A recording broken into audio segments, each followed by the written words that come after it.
ಸದನದಲ್ಲಿ ಹೋರಾಟಕ್ಕೆ ಏನು ಅವಕಾಶ ಇದೆ? ಸದನದಲ್ಲಿ ಅವ್ರು ಏನೇ ಪ್ರಶ್ನೆ ಕೇಳಿದ್ರೆ ಸಮರ್ಪಕವಾಗಿ ಸರ್ಕಾರ ಉತ್ತರ ಕೊಡುತ್ತೆ.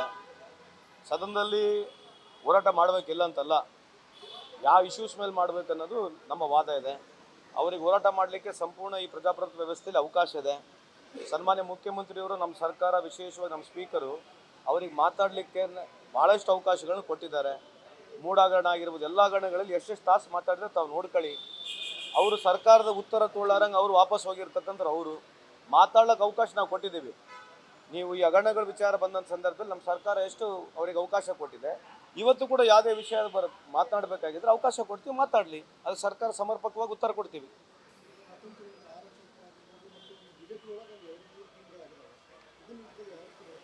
ಅವ್ರಿಗೆ ಬಿಟ್ಟಿರ್ತಕ್ಕಂಥ ಅವ್ರು 3 ಟೀಮ್ ಆಗಲಿ 5 ಟೀಮ್ ಆಗಲಿ ಅದಕ್ಕೆ ನಮಗೆ ಸಂಬಂಧ ಇಲ್ಲ. ಅದು ಅವ್ರ ಇಂಟರ್ನಲ್ ಡಿಫರೆನ್ಸ್ಗಳು, ಅವ್ರ ಡಿಫರೆನ್ಸ್ ಅಭಿಪ್ರಾಯ ನಾನು ಮಾತನಾಡಕ್ಕೆ ಬರೋದಿಲ್ಲ. ನೀವು ಅವ್ರನ್ನ ಕೇಳಿ ಅಲ್ಲ. ಈಗ ಅವ್ರು ಏನು ಮಾಡಬೇಕು, ಪ್ರಸ್ತಾವನೆ ಮಾಡ್ಕೊಳ್ಳಿ, ಇದ್ರ ಬಗ್ಗೆನೇ ಸರ್ಕಾರಕ್ಕೆ ಮನವಿ ಕೊಡಲಿ, ನಾವು ಮಾತನಾಡ್ತೀವಿ. ಸುಮೋಟೋಗಿ ನಾವು ಕೂಡ ಮಾತನಾಡಕ್ಕೆ ರೆಡಿ ಇದ್ದೀವಿ, ನಮ್ಮ ಶಾಸಕರು ಕೂಡ ಮಾತನಾಡ್ತಾರೆ, ಇಲ್ಲ ಅಂತ ಹೇಳಲ್ಲ. ಬಟ್ ಅವ್ರು ಇಂಥವ್ಕೆ ಯಾಕೆ ಇಂಟ್ರೆಸ್ಟೇ ತೋರಿಸಲ್ಲ. ಈಗ ನಿಮಗೆ ಮಾಧ್ಯಮದವ್ರು ಚೆನ್ನಾಗಿದೆ ಅಲ್ವಾ, ನೀವು ಡೈಲಿ TV ನೋಡ್ತಾ ಇರ್ತೀರಿ, ಯಾರು ಅದ್ರ ಬಗ್ಗೆ ಇಶ್ಯೂ ಮಾತನಾಡ್ತಾರೆ ತಮಗೆ ಗೊತ್ತಿದೆ. ಅವ್ರು ಯಾವಾಗಲೂ ಹೋಗೋದೇ ಕಾಂಟ್ರವರ್ಸಿ ಇಶ್ಯೂ, ಪೊಲಿಟಿಕಲ್ ಇಶ್ಯೂಗೆ ಹೋಗ್ತಾರೆ. ಬಟ್ ವಿ ವೆಲ್ಕಮ್ ದೆಮ್, ಅದು ಇರಬಾರ್ದಂತಲ್ಲ, ವಿ ವೆಲ್ಕಮ್ ದೆಮ್. ಬಟ್ ಆದರೂ ಕೂಡ ಈ ಬಾರಿ ಸದನದಲ್ಲಿ ಉತ್ತರ ಕರ್ನಾಟಕದ ಬಗ್ಗೆ ಅವ್ರು ಚರ್ಚೆ ಮಾಡಿದ್ರೆ government is ready to reply for everything. ಇದರಲ್ಲಿ ಇನ್ನೂ ಭಾಳ ಇದೆ. ಸುಮಾರು 58 ಲಕ್ಷ ಕಾರ್ಡ್ ಇರ್ತಕ್ಕಂಥದ್ದು ಇವತ್ತು 36 ಲಕ್ಷಕ್ಕೆ ತಂದಿದ್ದೀವಿ. ಮುಂದೆ ಯೋಜನೆಗಳು ಮಾಡ್ತಾ ಇದ್ದೀವಿ. ಅಂಬೇಡ್ಕರ್ ಸೇವಾ ಕೇಂದ್ರ ಅಂತ ಒಂದು ಹೊಸ ಒಂದು ಕಾರ್ಯಕ್ರಮ ಮಾಡ್ತಾ ಇದ್ದೀವಿ. ಅದರ ಮುಖಾಂತರ ಜನವರಿ ಎಂಡ್ವರೆಗೆ ಅದು ಕಾರ್ಯಕ್ರಮ, ಜನವರಿ ಎಂಡ್ವರೆಗೆ ಅಥವಾ ಫೆಬ್ರವರಿ ಫಸ್ಟ್ ವೀಕ್ ಸೆಕೆಂಡ್ ವೀಕ್ನಾಗ ಆ ಕಾರ್ಯಕ್ರಮ ಚಾಲೂ ಆಗುತ್ತೆ. 43 ವ್ಯಾನ್ಗಳು ಮಾಡಿದ್ದೀವಿ. ಅದು ಉದ್ದೇಶ ಮಾಡಿರ್ತಕ್ಕಂಥದ್ದು 43 ರೀಜನ್ಗಳಿದೆ ನಮ್ಮಲ್ಲಿ. ಆ 43 ರೀಜನ್ಗಳಲ್ಲಿ ಈ ವ್ಯಾನ್ಗಳು ಯಾರ್ಯಾರು ನಮಗೆ ಫಲಾನುಭವಿಗಳಿದೆ ಅವ್ರ ಮನೆಗೆ ನೇರವಾಗಿ ಹೋಗಿ ಚೆಕ್ ಮಾಡ್ತಕ್ಕಂಥದ್ದು, ಸೈಟಲ್ಲಿ ಯಾರು ಕೆಲಸ ಮಾಡ್ತಾರೆ ಚೆಕ್ ಮಾಡ್ತಕ್ಕಂಥದ್ದು, ಯಾರ್ಯಾರು ನಮಗೆ ಬೆನಿಫಿಟ್ಸಿಗೆ ಅರ್ಜಿಗಳು ಹಾಕ್ತಾರೆ ಅರ್ಜಿಗಳನ್ನ ವಿಲೇವಾರಿ ಮಾಡೋಕ್ಕಿಂತ ಮುಂಚೆ ಹೋಗಿ ನೇರವಾಗಿ ಹೋಗಿ ನೋಡ್ಕೊಂಬರ್ತಕ್ಕಂಥ ಕೆಲಸ ಮಾಡ್ತೀವಿ. ಇದರಿಂದ ಮುಂದೆ ಖಂಡಿತವಾಗ್ಲೂ ಈ ಏನು ಫೇಕ್ ಕಾರ್ಡ್ಸ್ ಇದೆ, ಈ ಫೇಕ್ ಕಾರ್ಡ್ಸ್ ತೆಗಿಲಿಕ್ಕಿಂತ ನಮಗೆ ಹೆಚ್ಚಿನ ಅವಕಾಶ ಸಿಗುತ್ತೆ. I can promise you in next 4-5 months construction ಬೋರ್ಡ್ನಲ್ಲಿ ಇದೇನೋ ಫೇಕ್ ಕಾರ್ಡಿನ ಗೊಂದಲ ಇದೆ, 70-80% ನಾವು ಸರಿ ಮಾಡ್ತಕ್ಕಂಥ ಸಾಧ್ಯತೆ ಕಂಡು ಬರ್ತಾ ಇದೆ. ಆಗ್ತದೆ, ಸರ್ಕಾರ ಹಂತದಲ್ಲಿದೆ, ನಾವು ಪ್ರಸ್ತಾವನೆ ಕೂಡ ಮಾಡಿದ್ದೇವೆ. ಸೊ ಅಲ್ಲಿರ್ತಕ್ಕಂಥ ರೆಸಲ್ಯೂಷನ್ ಕೂಡ ಬಂದಾಗಿದೆ. ಆಮೇಲೆ ಅದು ಕ್ವಾಲಿಫೈ ಆಗ್ತಕ್ಕಂಥದ್ದು ಮೇಲ್ನೋಟದಲ್ಲಿ ಕಾಣ್ತಾ ಇದೆ. ಖಂಡಿತವಾಗಿ ಮುಂದೆ ಬರ್ತಕ್ಕಂಥ ದಿನಗಳಲ್ಲಿ ಸರ್ಕಾರ ಹುಬ್ಳಿ ಧಾರವಾಡ 2 ಮಹಾನಗರ ಪಾಲಿಕೆಗಳು ಆಗ್ತಕ್ಕಂಥ ಸಾಧ್ಯತೆ ಇದೆ. ಮೌಖಿಕವಾಗಿ ಕೊಡ್ತಕ್ಕಂಥ ಆರ್ಡರ್ ಕೊಡ್ತೀವಿ, ಮೌಖಿಕವಾಗಿ. ಏನು ಮೀಸಲಾತಿ? ಅವರಿಗೆ ಹಕ್ಕಿದೆ ಅಂತ ಹೇಳ್ತೀರಿ, ಆದರೆ ಎಲ್ಲೋ ಒಂದು ಕಡೆ ಹಕ್ಕಿರುವ ಪ್ರಯತ್ನ ಕೂಡ ನಡೀತಾ ಇದೆ ಅಂತ. ಯಾಕಂದರೆ ಬೆಳಗಾವಿಗೆ ಬರುವಂಥ ವಾಹನಗಳನ್ನು ಆಯಾ ತಾಲೂಕು ಕೇಂದ್ರಗಳಲ್ಲೇ ತಡೆ ಹಿಡ್ತಾ ಇದ್ದಾರೆ, ಜಿಲ್ಲಾಡಳಿತ ಅವಕಾಶ ಕೊಡ್ತಾ ಇಲ್ಲ. ನನಗೆ ಅದ್ರ ಬಗ್ಗೆ ಮಾಹಿತಿ ಇಲ್ಲ. ಈಗ ಏನು ಅಸಮಾನ? ಯಾರು ಹೇಳೋದು? ಅವರಿಗೆ ಕೇಳಿ, ಯಾರು ಬಡದಂದ್ರೆ ಅವ್ರಿಗೆ ಕೇಳಬೇಕು. ಅದೇ ಅಲ್ರಿ, ಅಲ್ಲ ಹೇಳ್ತಿರೋದ್ರಿ, ದೇಶದಾಗ ಎಷ್ಟು ಸಮಸ್ಯೆಗಳಿದಾವ್ರಿ. ನೀವು ಬಿಟ್ಟರೆ ಬೇರೆ ಏನು ಬಾಯಾಗ ಬರೋದಲ್ಲ, ಬಡದಾಟ ಹೊಡೆದಾಟ. ಏನಿತ್ತು ಅದಕ್ಕೆ ಏನು ಉತ್ತರ ಕೊಡೋದು ಹೇಳ್ರಿ? ನಮಗಿಂತ ಉತ್ತರ ಕೊಡೋಕೆ ಬರಲ್ಲ ಸ್ವಾಮಿ. ಅವರಿಗೆ ಕೇಳಿ, ಯಾರು ಬಡದಾಡ್ತಾರೆ ಅವ್ರನ್ನ ಕೇಳಿ, ಯಾರು ಬಡದಾಡ್ತಾರೋ ಅಂತ ಅವ್ರ ಕೇಳಿದ್ರೆ ನೀವು ಅವ್ರಿಗೆ ಹೋಗಿ ಕೇಳ್ರಿ, ಯಾರು ಬಡದಾಡ್ತಾರೆ ನೀವು ಕೇಳ್ರಿ. ಈ ಥರ ಪ್ರಶ್ನೆ ನಾವು ಕೇಳಿದ್ವಿ.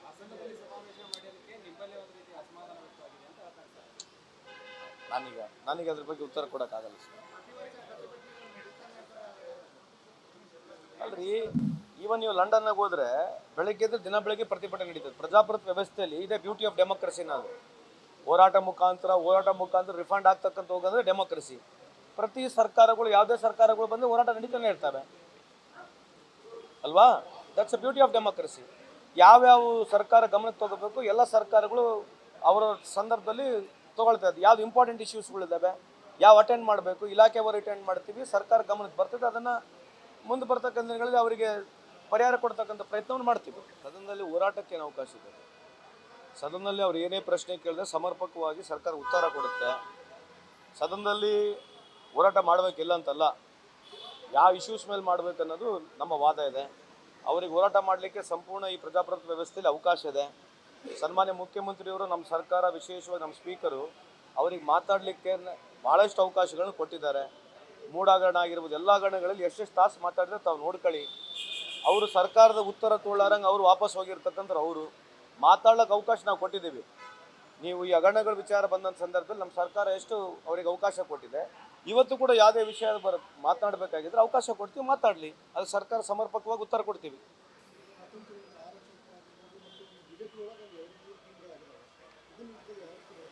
ಅವ್ರಿಗೆ ಬಿಟ್ಟಿರ್ತಕ್ಕಂಥ ಅವ್ರು 3 ಟೀಮ್ ಆಗಲಿ 5 ಟೀಮ್ ಆಗಲಿ ಅದಕ್ಕೆ ನಮಗೆ ಸಂಬಂಧ ಇಲ್ಲ. ಅದು ಅವ್ರ ಇಂಟರ್ನಲ್ ಡಿಫ್ರೆನ್ಸ್ಗಳು, ಅವ್ರ ಡಿಫ್ರೆನ್ಸ್ ಅಭಿಪ್ರಾಯ ನಾನು ಮಾತನಾಡಕ್ಕೆ ಬರೋದಿಲ್ಲ. ನೀವು ಅವ್ರನ್ನ ಕೇಳಿ ಅಲ್ಲ. ಈಗ ಅವ್ರು ಏನು ಮಾಡಬೇಕು, ಪ್ರಸ್ತಾವನೆ ಮಾಡಿಕೊಳ್ಳಿ. ಇದ್ರ ಬಗ್ಗೆನೇ ಸರ್ಕಾರಕ್ಕೆ ಮನವಿ ಕೊಡಲಿ, ನಾವು ಮಾತನಾಡ್ತೀವಿ. ಸುಮೋಟೋಗಿ ನಾವು ಕೂಡ ಮಾತನಾಡಕ್ಕೆ ರೆಡಿ ಇದ್ದೀವಿ. ನಮ್ಮ ಶಾಸಕರು ಕೂಡ ಮಾತನಾಡ್ತಾರೆ, ಇಲ್ಲ ಅಂತ ಹೇಳಲ್ಲ. ಬಟ್ ಅವ್ರು ಇಂಥವ್ಕೆ ಯಾಕೆ ಇಂಟ್ರೆಸ್ಟೇ ತೋರಿಸಲ್ಲ. ಈಗ ನಿಮಗೆ ಮಾಧ್ಯಮದವ್ರು ಚೆನ್ನಾಗಿದೆ ಅಲ್ವಾ, ನೀವು ಡೈಲಿ TV ನೋಡ್ತಾ ಇರ್ತೀರಿ. ಯಾರು ಅದ್ರ ಬಗ್ಗೆ ಇಶ್ಯೂ ಮಾತನಾಡ್ತಾರೆ ತಮಗೆ ಗೊತ್ತಿದೆ. ಅವ್ರು ಯಾವಾಗಲೂ ಹೋಗೋದೇ ಕಾಂಟ್ರವರ್ಸಿ ಇಶ್ಯೂ, ಪೊಲಿಟಿಕಲ್ ಇಶ್ಯೂ ಹೋಗ್ತಾರೆ. ಬಟ್ ವಿ ವೆಲ್ಕಮ್ ದೆಮ್, ಅದು ಇರಬಾರ್ದಂತಲ್ಲ, ವಿ ವೆಲ್ಕಮ್ ದೆಮ್. ಬಟ್ ಆದರೂ ಕೂಡ ಈ ಬಾರಿ ಸದನದಲ್ಲಿ ಉತ್ತರ ಕರ್ನಾಟಕದ ಬಗ್ಗೆ ಅವ್ರು ಚರ್ಚೆ ಮಾಡಿದ್ರೆ government is ready to reply for everything. ಇದರಲ್ಲಿ ಇನ್ನೂ ಭಾಳ ಇದೆ. ಸುಮಾರು 58 ಲಕ್ಷ ಕಾರ್ಡ್ ಇರ್ತಕ್ಕಂಥದ್ದು ಇವತ್ತು 36 ಲಕ್ಷಕ್ಕೆ ತಂದಿದ್ದೀವಿ. ಮುಂದೆ ಯೋಜನೆಗಳು ಮಾಡ್ತಾ ಇದ್ದೀವಿ. ಅಂಬೇಡ್ಕರ್ ಸೇವಾ ಕೇಂದ್ರ ಅಂತ ಒಂದು ಹೊಸ ಒಂದು ಕಾರ್ಯಕ್ರಮ ಮಾಡ್ತಾ ಇದ್ದೀವಿ. ಅದರ ಮುಖಾಂತರ ಜನವರಿ ಎಂಡ್ವರೆಗೆ ಅದು ಕಾರ್ಯಕ್ರಮ, ಜನವರಿ ಎಂಡ್ವರೆಗೆ ಅಥವಾ ಫೆಬ್ರವರಿ ಫಸ್ಟ್ ವೀಕ್ ಸೆಕೆಂಡ್ ವೀಕ್ನಾಗ ಆ ಕಾರ್ಯಕ್ರಮ ಚಾಲೂ ಆಗುತ್ತೆ. 43 ವ್ಯಾನ್ಗಳು ಮಾಡಿದ್ದೀವಿ. ಅದು ಉದ್ದೇಶ ಮಾಡಿರ್ತಕ್ಕಂಥದ್ದು 43 ರೀಜನ್ಗಳಿದೆ ನಮ್ಮಲ್ಲಿ. ಆ 43 ರೀಜನ್ಗಳಲ್ಲಿ ಈ ವ್ಯಾನ್ಗಳು ಯಾರ್ಯಾರು ನಮಗೆ ಫಲಾನುಭವಿಗಳಿದೆ ಅವ್ರ ಮನೆಗೆ ನೇರವಾಗಿ ಹೋಗಿ ಚೆಕ್ ಮಾಡ್ತಕ್ಕಂಥದ್ದು, ಸೈಟಲ್ಲಿ ಯಾರು ಕೆಲಸ ಮಾಡ್ತಾರೆ ಚೆಕ್ ಮಾಡ್ತಕ್ಕಂಥದ್ದು, ಯಾರ್ಯಾರು ನಮಗೆ ಬೆನಿಫಿಟ್ಸಿಗೆ ಅರ್ಜಿಗಳು ಹಾಕ್ತಾರೆ ಅರ್ಜಿಗಳನ್ನ ವಿಲೇವಾರಿ ಮಾಡೋಕ್ಕಿಂತ ಮುಂಚೆ ಹೋಗಿ ನೇರವಾಗಿ ಹೋಗಿ ನೋಡ್ಕೊಂಬರ್ತಕ್ಕಂಥ ಕೆಲಸ ಮಾಡ್ತೀವಿ. ಇದರಿಂದ ಮುಂದೆ ಖಂಡಿತವಾಗ್ಲೂ ಈ ಏನು ಫೇಕ್ ಕಾರ್ಡ್ಸ್ ಇದೆ, ಈ ಫೇಕ್ ಕಾರ್ಡ್ಸ್ ತೆಗಿಲಿಕ್ಕಿಂತ ನಮಗೆ ಹೆಚ್ಚಿನ ಅವಕಾಶ ಸಿಗುತ್ತೆ. I can promise you in next 4-5 months construction ಬೋರ್ಡ್ನಲ್ಲಿ ಇದೇನೋ ಫೇಕ್ ಕಾರ್ಡಿನ ಗೊಂದಲ ಇದೆ, 70-80% ನಾವು ಸರಿ ಮಾಡ್ತಕ್ಕಂಥ ಸಾಧ್ಯತೆ ಕಂಡು ಬರ್ತಾ ಇದೆ.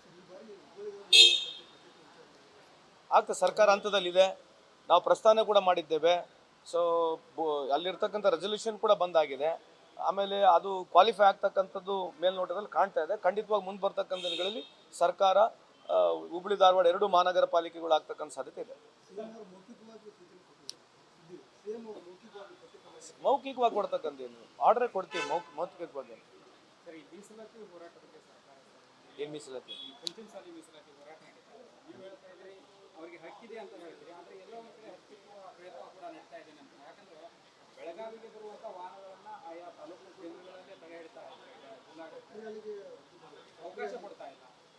ನನಗೆ ಅದ್ರ ಬಗ್ಗೆ ಮಾಹಿತಿ ಇಲ್ಲ. ಏನು ಅಸಮಾಧಾನ ಯಾರು ಹೇಳೋದು? ಅವರಿಗೆ ಕೇಳಿ, ಯಾರು ಬಡದಂದ್ರೆ ಅವ್ರಿಗೆ ಕೇಳ್ಬೇಕು. ಅದೇ ಅಲ್ರಿ, ಅಲ್ಲ ಹೇಳ್ತಿರೋದ್ರಿ, ದೇಶದಾಗ ಎಷ್ಟು ಸಮಸ್ಯೆಗಳಿದಾವೆ ರೀ. ಇವು ಬಿಟ್ಟರೆ ಬೇರೆ ಏನು ಬಾಯಾಗ ಬರೋದಲ್ಲ. ಬಡದಾಟ, ಹೊಡೆದಾಟ, ಏನಿತ್ತು ಅದಕ್ಕೆ ಏನು ಉತ್ತರ ಕೊಡೋದು ಹೇಳ್ರಿ? ನಮಗಿಂತ ಉತ್ತರ ಕೊಡೋಕೆ ಬರಲ್ಲ ಸ್ವಾಮಿ. ಅವರಿಗೆ ಕೇಳಿ, ಯಾರು ಬಡದಾಡ್ತಾರೆ ಅವ್ರನ್ನ ಕೇಳಿ. ಯಾರು ಬಡದಾಡ್ತಾರ ಅಂತ ಅವ್ರ ಕೇಳಿದ್ರೆ ನೀವು ಅವ್ರಿಗೆ ಹೋಗಿ ಕೇಳ್ರಿ, ಯಾರು ಬಡದಾಡ್ತಾರೆ ನೀವು ಕೇಳ್ರಿ. ಈ ಥರ ಪ್ರಶ್ನೆ ನಾವು ಕೇಳಿದ್ವಿ.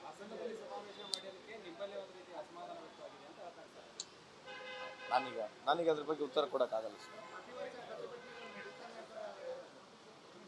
ಅಲ್ರಿ, ಈವನ್ ನೀವು ಲಂಡನ್ನಾಗ ಹೋದ್ರೆ ಬೆಳಗ್ಗೆ ಎದ್ದು ದಿನ ಬೆಳಗ್ಗೆ ಪ್ರತಿಭಟನೆ ನಡೀತದೆ. ಪ್ರಜಾಪ್ರಭುತ್ವ ವ್ಯವಸ್ಥೆಯಲ್ಲಿ ಇದೇ ಬ್ಯೂಟಿ ಆಫ್ ಡೆಮೋಕ್ರಸಿ. ನಾವು ಹೋರಾಟ ಮುಖಾಂತರ ರಿಫಂಡ್ ಆಗ್ತಕ್ಕಂಥ ಹೋಗಂದ್ರೆ ಡೆಮೋಕ್ರಸಿ. ಪ್ರತಿ ಸರ್ಕಾರಗಳು, ಯಾವುದೇ ಸರ್ಕಾರಗಳು ಬಂದು ಹೋರಾಟ ನಡೀತಾನೆ ಇರ್ತವೆ ಅಲ್ವಾ? That's a beauty of democracy. ಯಾವ್ಯಾವ ಸರ್ಕಾರ ಗಮನಕ್ಕೆ ತಗೋಬೇಕು ಎಲ್ಲ ಸರ್ಕಾರಗಳು ಅವರ ಸಂದರ್ಭದಲ್ಲಿ ತೊಗೊಳ್ತಾ ಇದ್ದು. ಯಾವ್ದು ಇಂಪಾರ್ಟೆಂಟ್ ಇಶ್ಯೂಸ್ಗಳಿದ್ದಾವೆ, ಯಾವ ಅಟೆಂಡ್ ಮಾಡಬೇಕು, ಇಲಾಖೆವರು ಅಟೆಂಡ್ ಮಾಡ್ತೀವಿ, ಸರ್ಕಾರ ಗಮನಕ್ಕೆ ಬರ್ತದೆ. ಅದನ್ನು ಮುಂದೆ ಬರ್ತಕ್ಕಂಥ ದಿನಗಳಲ್ಲಿ ಅವರಿಗೆ ಪರಿಹಾರ ಕೊಡ್ತಕ್ಕಂಥ ಪ್ರಯತ್ನವನ್ನು ಮಾಡ್ತೀವಿ.